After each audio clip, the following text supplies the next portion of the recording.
turning your engine 44V40.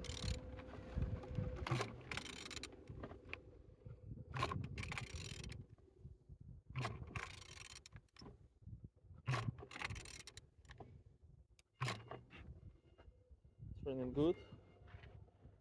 At the front engines looks good, as you can see.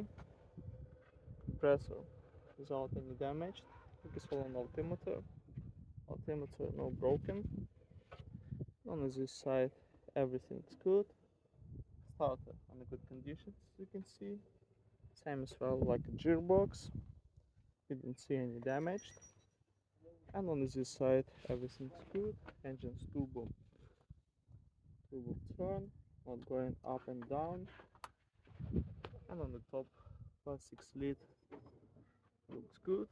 The bottom oil sump without any cracks, no leaks.